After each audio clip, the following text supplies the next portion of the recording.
नमस्कार दोस्तों, आज हम लोग जो ये टॉपिक पढ़ने वाले हैं ये इकोनॉमिक्स से जुड़ा हुआ है।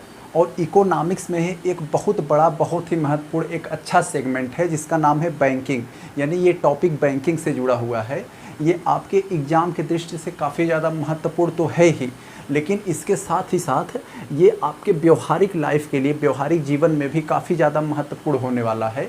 आपको बहुत ही अच्छी समझ विकसित कर देगी।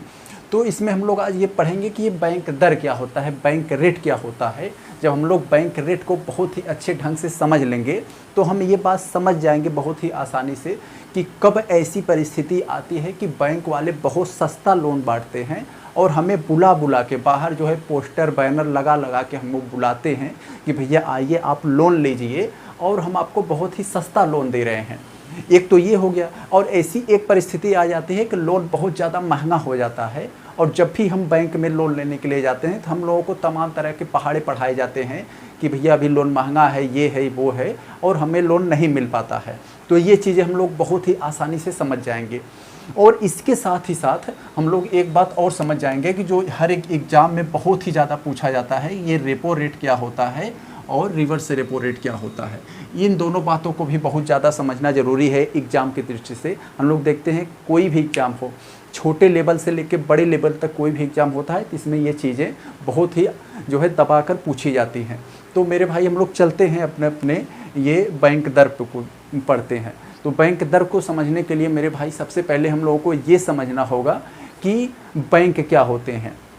अब जैसे हम लोगों को मालूम है बैंक के बारे में, आप लोग तो बहुत ही ज़्यादा परिचित होंगे। आपके गली मोहल्ले में, बाज़ार में, शहर में कोई भी बैंक होगी, कमर्शियल बैंक जैसे union bank, state bank, Punjab national bank, Canara bank, Kashi Gomti ग्रामीण बैंक, जो भी बैंकें होती है तो वो बैंक में हम लोग क्या करते हैं, अपना अकाउंट खुलवाते हैं। और अकाउंट खुलवाने के बाद हम लोग के यहाँ यदि हम लोगों के पास एक्स्ट्रा पैसा हो जाता है तो हम लोग ले जाकर वहाँ जो है जमा कर देते हैं अपना पैसा, और ज़रूरत पड़ने पर हम लोग वहाँ से पैसा अपना निकाल लेते हैं। एक तो ये हो गया। और दूसरी बात यहाँ ये होती है कि हम लोगों के यहाँ कभी भी फाइनेंशियल क्राइसिस आता है, वित्तीय संकट आ जाता है, तो हम लोग करते क्या है कि अपना डॉक्यूमेंट्स लेकर, जो भी हम लोगों के पास होता है तो हम लोग यहाँ पर उसे लेकर जाते हैं और वहाँ पर जो है हम लोगों को जो है लोन मिलता है एक निश्चित ब्याज की दर पर। तो ये चीज़ें हो गई। तो यही हम लोगों का, जैसे जिस प्रकार एक पब्लिक का बैंक, कॉमर्शियल बैंक होती है, उसी प्रकार एक बैंकों का भी बैंक होता है जिसे हम लोग आरबीआई बोलते हैं। तो यही आरबीआई जो है बैंकों का बैंक होता है। इसे केंद्रीय बैंक भी कहा जाता है, इसे बैंकों का बैंक भी कहा जाता है, और आम बोलचाल में इसे बैंकों का बाप भी कहते हैं। तो इसे तमाम तरह के नामों से जाना जाता है। इसके बारे में हम लोग कभी डिटेल पढ़ाएंगे, लेकिन आप पहले आज इतना समझ लीजिए कि ये आरबीआई है। अब जैसे हम लोग जितना जो काम हम लोग अपने कमर्शियल बैंक के साथ करते हैं, लेते हैं, देते हैं, उधार लेते हैं, यही काम जो है बैंकें भी इसी के साथ करती हैं। यानी बैंकों का ये बैंक है आरबीआई। अब हम लोग के यहाँ ये समझना है बैंक दर को। तो इसके पहले हम लोग ये समझें कि जैसे हम लोग बैंक में लोन लेने के लिए जाते हैं तो ये पैसा आता कहाँ है, बैंक कहाँ से देती है, तो ये बैंक जो है आरबीआई से जाती है, उधार लेती है। कहाँ से? ये बैंक जो है, यानी बैंक को आरबीआई पैसा देती है,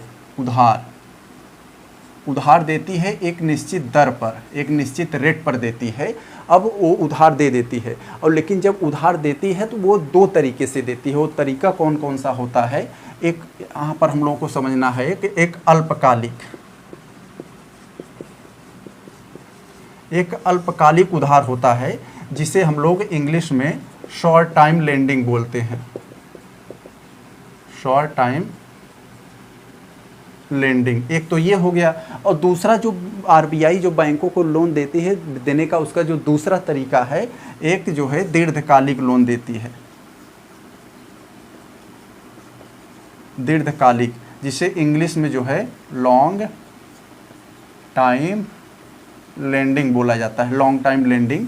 तो ये चीज़ें होती हैं। अब यहाँ शॉर्ट टाइम अल्पकालिक लोन का क्या मतलब है, जो आरबीआई बैंकों को, जब बैंक बेचारे जाते हैं आरबीआई के पास लोन लेने, जैसे हम लोग अपने बैंकों के यहाँ जाते हैं कि साहब हमें लोन चाहिए, इसी प्रकार ये बैंक भी जाते हैं वहाँ से ये पैसा लेकर आते हैं, तब जाके यहाँ पर लोन बांटते हैं। तो जो बैंक आरबीआई के पास जाते हैं लोन लेने, तो आरबीआई इनको दो तरह से लोन देता है, एक अल्पकालिक, और ये अल्पकालिक का मतलब यहाँ क्या है, 90 दिन से कम।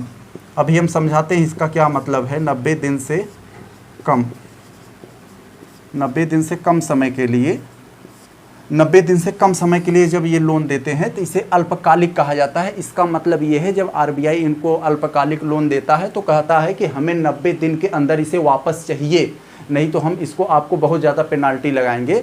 यानी 90 दिन के अंदर के चुकाने के लिए जो आरबीआई लोन देता है कॉमर्शियल बैंकों को, तो ये क्या होता है, ये अल्पकालिक लोन होता है, अल्पकालिक ऋण होता है। और दूसरा क्या होता है, जो 90 दिन से अधिक के लिए होता है, 90 दिन से अधिक, यानी जो आरबीआई बैंकों को दीर्घकालिक लोन देता है, दीर्घकालिक लोन का मतलब ये है वो 90 दिन से अधिक के लिए लोन देता है कि भैया आप 6 महीना में चुकाइए, 1 साल में चुकाइए, 1.5 साल में चुकाइए, जितना समय में आप चुकाएंगे उतना ही हम आपसे ब्याज लेंगे। तो ये हो गया। अब यहाँ बात समझ में आती है, जो बैंक आरबीआई बैंकों को अल्पकालिक ऋण देती है 90 दिन से कम समय के लिए, तो इसके जो है रेपो रेट कहा जाता है। क्या कहा जाता है, रेपो रेट। कोई पूछेगा रेपो रेट क्या होता है, कि जब आरबीआई जो है कमर्शियल बैंकों को उधार देती है, अल्पकालिक उधार 90 दिन से कम के लिए जो उधारी देती है, इस उधारी पर जो ब्याज लगाती है, रेट लगाती है, इसे रेपो रेट कहा जाता है। अब हम इसके साथ अभी हम ये भी समझ जाएंगे कि repo rate, reverse repo rate क्या होता है। तो पहले यहाँ समझिए, तो इसको हम लोग समझिए, जो आरबीआई अल्पकालिक उधार देती है कमर्शियल बैंकों को 90 दिन से कम समय के लिए, जिस दर पर देती है उस दर को रेपो रेट कहा जाता है। अब हम लोग यहाँ इसको समझते हैं, जब आरबीआई बैंकों को जो है कॉमर्शियल बैंकों को उधार देती है 90 दिन से अधिक समय के लिए और उस पर जो ब्याज लगाती है, इसे जो है बैंक दर कहा जाता है। क्या कहा जाता है, बैंक दर। इंग्लिश में से बैंक रेट बोल देते हैं हम लोग, बैंक रेट। अब कोई पूछेगा बैंक रेट क्या होता है, कि आरबीआई कॉमर्शियल बैंकों को दीर्घकालिक उधार देती है, उसके बदले जो उस पर ब्याज लगाती है, यही ब्याज जो है, यही दर जो है, जिस दर पर मतलब आरबीआई कमर्शियल बैंकों को जिस दर पर दीर्घकालिक उधार देती है, इस दर को क्या कहा जाता है, बैंक दर। अब यही बैंक दर ही निर्धारित करता है कि लोन कितना सस्ता होगा, लोन कितना महंगा होगा। अब जैसे हम लोग पता करें कि लोन कब महंगा हो जाता है, कब सस्ता हो जाता है, यहाँ समझिए। ये अब बैंक यहाँ आरबीआई के पास गए, मान लीजिए पहले क्या हुआ, जैसे मार्केट में किसी का कोई माल सामान बिक नहीं रहा है। माल का मतलब ये कुछ और मत समझ लिएगा मेरे भाई, हमारे इंडिया में माल किसी और को भी कहा जाता है, वो आप लोग अच्छी तरह से जानते होंगे, लेकिन वो अर्थ यहाँ पर नहीं है।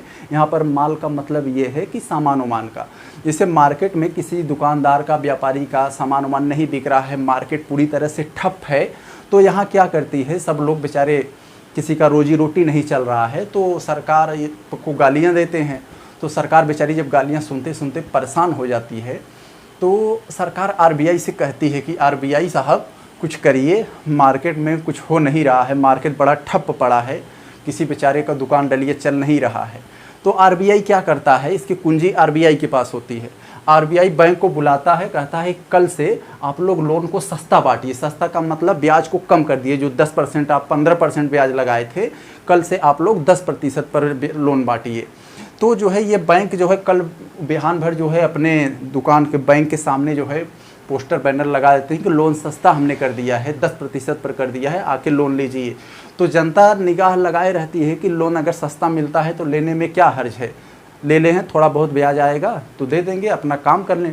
तो सभी लोग धड़ाधड़ लोन लेना शुरू करते हैं, क्योंकि लोन अब सस्ता हो गया है। लोन सस्ता, लोन लेकर पैसा जो सबके पास आ गया, तो पैसा लेकर तो घर में तिजोरी में बंद करेंगे नहीं, उस पैसा को ले जाकर मार्केट में खूब खर्च करेंगे। बीवी अलग खर्च करेगी, बेटा अलग खर्च करेगा, खुद अलग खर्च करेंगे, मार्केट में जान आ जाएगी। सोचिए ऐसे कितने लोग लोन लेंगे और कितना पैसा खर्च करेंगे और मार्केट में जान आ जाएगी। तो यहाँ पर क्या हुआ कि लोन सस्ता दिया, लोन सस्ता देने की वजह से मार्केट बूस्ट कर गया।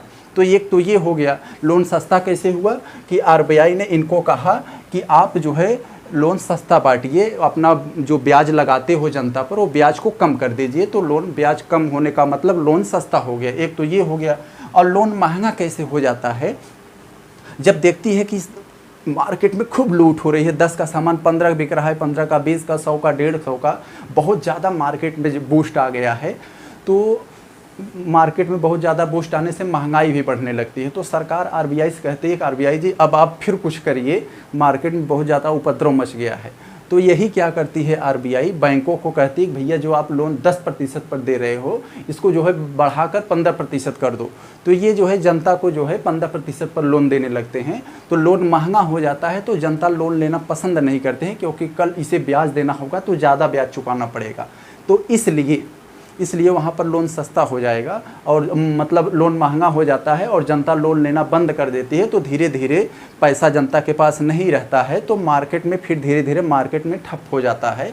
यही होता है, यानी लोन महंगा और सस्ता होने का ये कुंजी किसके पास है? आरबीआई के पास। आरबीआई जब इनको लोन सस्ता देगी तो ये लोग सस्ता बांटेंगे। यही आरबीआई जब इनको लोन महंगा देगी या कहेगी आप महंगा लोन दीजिए, तो यही महंगा करेंगे तो जनता को लोन महंगा मिलेगा। तो यहाँ से ये पूरा निर्धारित होता है। ये मार्केट पर डिपेंड करता है, मार्केट की हालत क्या है। मार्केट बहुत ठप है तो लोन सस्ता कर देती है, मार्केट में बहुत ज़्यादा बूस्ट आ गया है तो लोन जो है थोड़ा सा महंगा हो जाता है। तो ये हो गया। अब हम लोग ये समझते हैं कि रेपो रेट और रिवर्स रेपो रेट होता क्या है। तो हम लोग को यहाँ ये समझना है, हम लोग रेपो रेट को यहाँ समझ लिया था पहले कि जब आरबीआई बैंक को 90 दिन से कम समय के लिए अल्पकालिक उधार देती है और उस उधारी पर जो ब्याज लगाती है, इस ब्याज को जो है यानी जिस दर पर जो है उधार देती है, इस दर को रेपो दर कहा जाता है या रेपो रेट कहा जाता है। ये बात हुई। इसी का उल्टा होता है। देखिए रेपो दर क्या है यहाँ पे, आरबीआई ने किसको उधार दिया? बैंक को। उधार के बदले एक निश्चित दर पर देती है। इसी दर को जो है, इसी रेट को जो है रेपो रेट कहा जाता है। ये बात तो हम लोग समझ लिए। अब हम लोग दूसरी बात ये समझे, इसी का उल्टा होता है। कभी काल बैंकों के पास, जैसे हम लोगों के पास अगर पैसा ज़्यादा हो जाता है तो हम लोग ले जाके बैंक में जमा कर देते हैं, तो बैंक उसके बदले हम लोगों को ब्याज भी देती है। तो यही काम जब बैंकों के, मान लीजिए बैंक है, बैंकों के पास खूब ढेर सारा पैसा हो गया तो ये लोग ले जाकर जो है क्या करेंगे, ले जाकर आरबीआई के पास आरबीआई को पैसा दे देंगे। तो आरबीआई को पैसा दे देंगे तो उसके बदले आरबीआई इनको जो है ब्याज देती है कुछ दर पर। इसी दर को जो है रिवर्स रेपो रेट कहा जाता है। इस रेट को जो है यानी आरबीआई जितना रेट पर इनको जो है ब्याज देती है बैंक को, उस रेट को क्या कहा जाता है? Reverse repo rate. यहाँ उल्टा कैसे हो गया? यहाँ पहले आरबीआई जो है बैंक से जो है ब्याज ले रही थी, अब बैंक जो है आरबीआई से ब्याज ले रही है, उल्टा पड़ गया। तो इसी को रेपो रेट और रिवर्स रेपो रेट यहाँ हमने बहुत ही अच्छे से समझ लिया। यहाँ हमने अब देखा कि हमने बैंक दर को समझा, बैंक दर के साथ साथ हमने ये समझा अल्पकालिक अगर उधार देगी तो रेपो रेट में आएगा, अगर दीर्घकालिक उधार देगी तो बैंक दर में आएगा। बैंक दर यही है। कोई पूछे बैंक दर क्या है, तो बैंक दर जब आरबीआई बैंक कॉमर्शियल बैंकों को दीर्घकालिक उधार दे, 90 दिन से अधिक के लिए उधारी देता है और जिस दर पर देता है उस दर को बैंक दर कहा जाता है। यही बैंक दर ही निर्धारित करता है कि लोन कितना महंगा होगा, कितना सस्ता होगा। यानी लोन महंगा सस्ता का जो है पूरा चाबी किसके पास है? आरबीआई के पास। और यहाँ रेपो रेट को हमने रिवर्स रेपो रेट और रेपो रेट को हमने अच्छे से समझ लिया। तो हम लोग मिलते हैं किसी नेक्स्ट टॉपिक में, तब तक के लिए नमस्कार।